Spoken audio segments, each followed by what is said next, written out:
Hello, everybody. Welcome into UFO Fantasy Football. I'm Jackson. That's Vin. And today we are going to talk about our unidentified players, aka sleepers. Yes. How did I describe it before? Unidentified fantasy options. Yes. UFOs. Good. So good.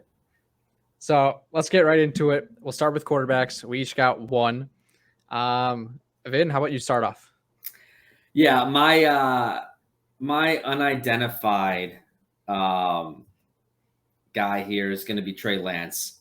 So now unidentified, they're basically like definitely sleepers. We're not saying they're going to finish in the top 3, but they're being drafted outside of, like, for quarterbacks, they're drafting outside the top 12 based off ADP that we've seen recently. So I like Lance. I think he's dual threat quarterback. Obviously he's unproven, but I think from a high end standpoint, maybe you get a little bit of a Jalen Hurts season out of him would be probably like the high end is what you're hoping for. Shanahan's got a creative offense. He's still got a lot of weapons there. And then I think in those leagues that, maybe it's a 4 points for a passing touchdown or 5 points, I think that rushing ability really is going to boost him up a lot. So I'm going Trey Lance as my unidentified player. For sure. And the wide receivers there are really good at yards after the catch, so he doesn't even have to throw long. Yeah. My quarterback for unidentified would be Kirk Cousins. They got a new head coach over there who I've been hearing wants to go really pass heavy. So that only benefits Cousins. I mean, kind of benefits the whole offense. I think the receivers will get more work and Dalvin Cook will get more work. And it's all going to come from Kirk Cousins. And he's going, according to Fantasy Pros, half PPR, he's going at the quarterback 15. So as a backup quarterback, I think you could do a lot worse than Kirk Cousins. Yeah, if you're waiting on quarterback and you end up with like a Stafford or a Brady or a Lance or something like that, you could always pair him with a Cousins because I think there is a chance Cousins can finish, maybe like 7 or 8 overall, something like that. For sure. Yeah. All right, let's get into the running backs here. Your first guy is Tyler Algier. Yes. So I got a couple rookies for my guys. When you're looking at these top 24-ish running backs, once you get out of that top 24, it gets a little bit gross. Yes, it does very quickly. Yeah. So, I think there's the upside with the rookies. Maybe it is the unknown that, it's appealing to me, but unidentified. I know. For Algier, it's just they drafted him, I think, in the 4th or 5th round. I've been hearing stuff recently. I think like Steve Weish on NFL Network was raving about him, saying that he could be the next bell cow for them. Right now on their roster, it's like Cordero Patterson. I think they signed Williams. I mean, it's really weak competition, I would say, for Algier, who did really well in college. And, I think he could see actual production this year, maybe after the first couple weeks. So I'll take him, take a flyer on him as maybe my like RB4 ideally would be great if I could get him there because I think he's got maybe RB2 upside. So I'd go Algier. Yeah, and speaking of very little competition, my first guy would be Damien Pierce, who his competition is Rex Burkhead and Marlon Mack coming off a torn Achilles. If you can't start, you don't deserve to be in the league, I think, honestly, compared to those two. I mean, yeah, it's the Texans. They probably won't be that great, but he's still going to be the main workhorse, hopefully, for a starting team. So, I mean, I think you could do worse with Damien Pierce as your 4th or 5th running back. He's going as the 50th running back overall right now. Yeah. So I think both of those guys, Algier and Pierce, might not be the 2 best running backs in this draft class, but they might be in the best situations to perform. Yep, I think for that's sure. kind of our view. My next guy is another rookie, is Isaiah Spiller for the LA Chargers there. Chargers have been trying to draft a second guy ever since they lost Mel Gordon, to complement Eckler, and they haven't found him. But Spiller was highly touted, coming out of college there, and they were somehow able to get him a little bit later in the draft. So I like him as a compliment. Maybe like Ramondre Stevenson of last year, kind of a solid performance. But if Eckler gets hurt, which He was it can fine happen last year, but he was banged up the year before. If that happens, I mean, from what I've been hearing, Spiller can be a dual threat type of a guy and can maybe catch some balls out of the backfield. So that would be massive if you've got Spiller and Eckler misses some time. Yeah, for sure. So he would be my other sleeper there. Yeah, and he really only fell because of his combine performance, I think, which is kind of crazy. Yeah. But my second guy, you alluded to him, Ramondre Stevenson, second-year player for the Patriots, and he's going as a 37th running back overall right now. And I think he has to compete with Damien Harris, sure. And Damien Harris had some insane touchdown stats last year. He scored 15, I believe. And that's not going to hold up. And I think just Stevenson's the better athlete, I think. And I think if you're getting him around several rounds later, you might as well try to hit on that, especially in best ball. I love him in best ball. Yeah. Yeah, I mean, Damian Harrison had like 200 carries last year. Stevenson had 130. Harris had 15 touchdowns. Stevenson had 5. So I could easily see Stevenson getting a few more carries from Harris and maybe that touchdown ratio balancing out a little bit. So yeah, they could eventually just swap places this year. It's a possibility. All right, let's pivot to wide receivers. Who was your first guy? I got Chase Claypool. Maybe a little bit of a homer pick there, but I don't think so. I don't think so. So he obviously his rookie year had a great year, major deep threat for Pittsburgh. Kind of had an off year last year. Big Ben there had was just trying to get rid of the ball as fast as he could. So it really didn't give a whole lot of time for Claypool to get downfield. Offensive line was still in rebuild mode, still is, to be honest. But I think with the new quarterback position, either Trubisky or Pickett, with the mobility there, they should be able to scramble a little bit more, extend the play, give Claypool some more time to get downfield. And I think that will essentially result in increased production for him. I think he's going really low. Do you have his ADP? Yes. In half PPR, he's going as the 41st wide receiver, 102 overall. Okay.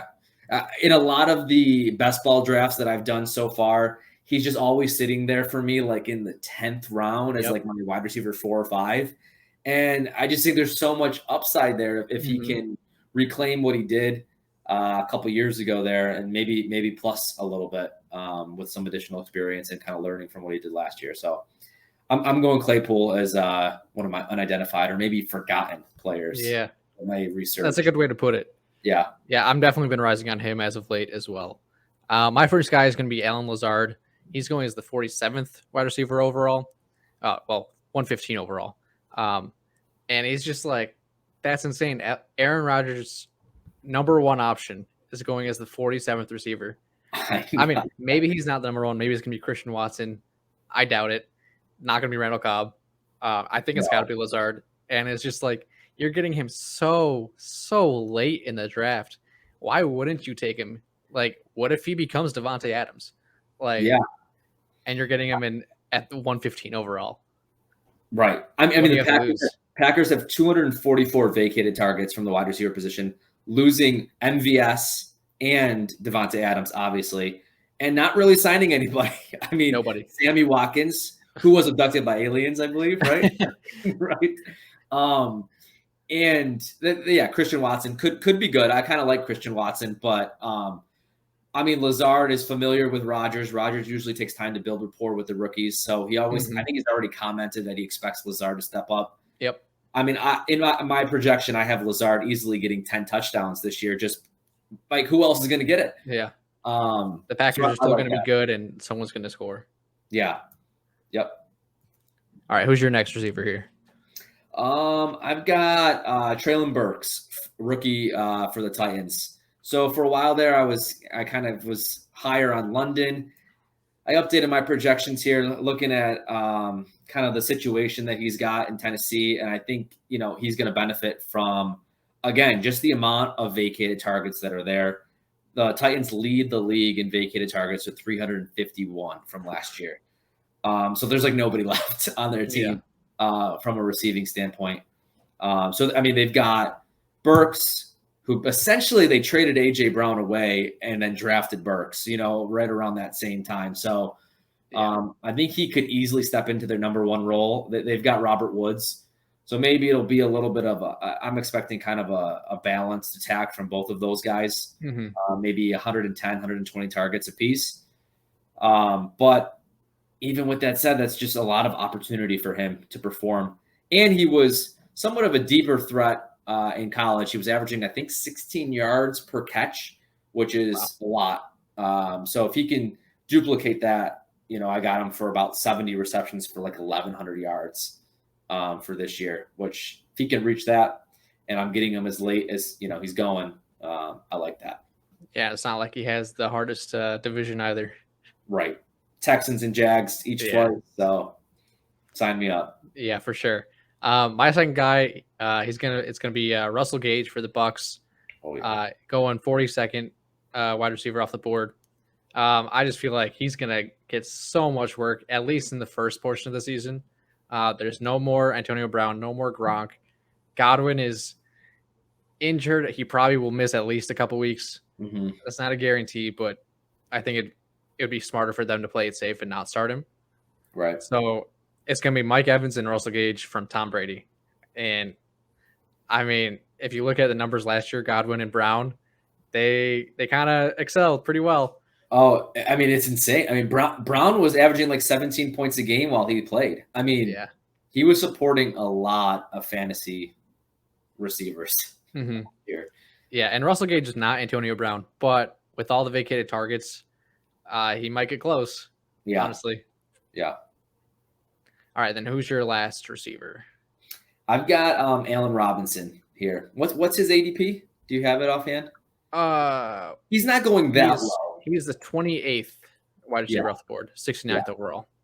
So I just think maybe everybody was so disappointed in him last year. Not really his fault. They just weren't throwing him the ball. It was a really weird situation in Chicago. But now he's going into a high-flying Rams team who people forget before Robert Woods was kind of hurt last year. The 2 years prior, Woods was getting like 90 receptions a year, and so was Kupp. I mean, they were able to support that. When Woods went out and OBJ took his place, OBJ was doing really well last year as well. And Allen Robinson is arguably better than both of those guys, like in recent years. I mean, you can debate that, but I think there's a chance. I'll disagree with you. Yes, I think Allen Robinson could get 90 receptions. Yeah, for sure. Yards. I mean, he's playing with the best quarterback he's ever played with. Yeah, by far, and the best offensive scheme, offensive-minded coach, best team. I think it's just, and he's not even the main guy, which he has been. So everyone's focused on Kupp. So I like Allen Robinson. All right, my third guy is going to be Chris Olave, the rookie receiver for the Saints. I really like him. I like him because the Saints, they got a couple guys returning, a couple new guys. You don't know who's going to excel. So I'm going to take the flyer on the rookie that they moved up in the draft to get. I don't know. He's going as the 48th receiver overall, or 40th wide receiver off the board, 118 overall. So I'm going to take that upside there. He's one of my favorite rookies by far. I mean, Michael Thomas' situation still uncertain. I keep hearing conflicting things on that. Yeah. Jameis Winston likes to go deep. I mean, and Olave likes deep. Deep. I mean, at Ohio State, I was just impressed every time I watched him. So. And they got Jarvis Landry too, who he'll be there. Right. He's not going to do anything great, I don't think. Yeah. And then kind of some honorable mentions here. Yeah. All of the New York young receivers. Put a blanket over it. Yeah, I mean, and I can just talk about it really quick. It's for the Jets and Giants. I really like Elijah Moore and Garrett Wilson. I think one or both of those guys could outperform their ADPs for sure. In the few games that Elijah Moore was featured last year, he did really well. And then for the Giants receivers, I just think they're in a new offense with Dable coming over from Buffalo, which I just think is going to improve it. Tony flashed last year, and they drafted Wan'Dale Robinson, I believe, in the draft this year. And the Giants have I want to say it's 61% of their targets within the 10-yard line were vacated from last year. There's just a lot of opportunity. And so it kind of we'll see who they favor once the season rolls around. But I like all those young receivers in New York, as I think a couple of those guys might pop off here. Yeah, I definitely prefer the Jets. Yeah, I prefer the Jets guys only because I think Zach Wilson is going to take at least a little bit of a step up. Daniel Jones, I'm not as confident in. Right. All right, and then let's round this out with some tight ends. Who's your first guy? So I was going to talk about Hooper and Njoku here. Okay. Both going pretty low. Hooper, my argument for Hooper is basically the same argument for Burks. There's just so much available that I think he's going to get it. I think he's going to be the featured tight end for Tennessee, and for Tannehill really to go to. Similar story with them. I talked about the vacated targets, but 65% of their targets within the 10-yard line have been vacated. I mean, that is made for a big tight end to beat up. So I think that's going to be Hooper. I think he could easily get 100 targets this year. Yeah, I mean, Hooper was great a few years ago on the Falcons. Right. He got traded to the Browns. It was just a really bad situation for him, but still very talented. Yeah, which leads into my Browns tight end Njoku. Now that Hooper is gone and OBJ is gone and Baker's gone, I mean, now we don't know who the quarterback's going to be with Deshaun Watson or Jacoby there. But they just gave Njoku a big deal. So out of nowhere. Yeah, I mean, I was surprised by that. But I see a path there. Him and Hooper combined for a little over 100 targets last year. So I think easily he could get those 100 targets now. There's, I think Harrison Bryant might still be there, but he's definitely going to be the number 2. And then Njoku pairs, about 70 receptions and a handful of touchdowns there. He could be a low end tight end 1, really. Yeah. Compared to where he's going. I could definitely see it happening. All right, and then my one tight end to round us out here is going to be Cole Kmet, tight end for the Bears, and I mean, it's just who is Justin Fields going to throw to? Darnell Mooney and who? It's going to be Kmet. That's the kind of the only other option. They signed like Byron Pringle from the Chiefs, and they signed Velus Jones. I think Kmet, he's going as the 13th tight end right now. I think he finishes inside the top 12 easy, if not even maybe top 6. I could almost see it happening. I can almost see it happening. So what did he have last year? He had 1 touchdown or no touchdowns? No touchdowns last year. No touchdowns. And 0. I want to say his target share, though, was one of the higher among tight ends. I mean, he was the clear number 1. He was targeted. It was just kind of an anomaly. I mean, just kind of bad luck that he didn't score. I mean, that's just not going to happen again. Yeah. So I think it's realistic for him to get 6 to 8 touchdowns this year. And combined with where he was performing last year, and if he builds off that, I mean, yeah, I could see that. I think it's safe to say he could be like number 8 or number 9 when the season's all done. And, yeah, maybe higher. Yeah. So that's going to do it for our unidentified fantasy options here, our sleepers. Let's do a little recap right here. So my quarterback was Kirk Cousins. My running backs were Damien Pierce, Ramondre Stevenson. My receivers were Allen Lazard, Russell Gage, and Chris Olave. And my tight end was Cole Kmet. Yeah. I like those receivers and tight ends a lot that you threw out there. And my guys, I had Trey Lance as quarterback there. Algier and Spiller for my running backs. Claypool, Burks, and Allen Robinson for the receivers, with a little nod to the New York young guys out there too. And then Hooper and Njoku for the tight ends. Again, unidentified players out there that are sleepers, maybe deep sleepers, that we just think maybe will outperform their ADP and surprise some people. Yeah. So that's going to do it for this video. We're going to do some supernovas or breakouts on the next one. So keep your eye on that. Until then, see ya. Have a good one.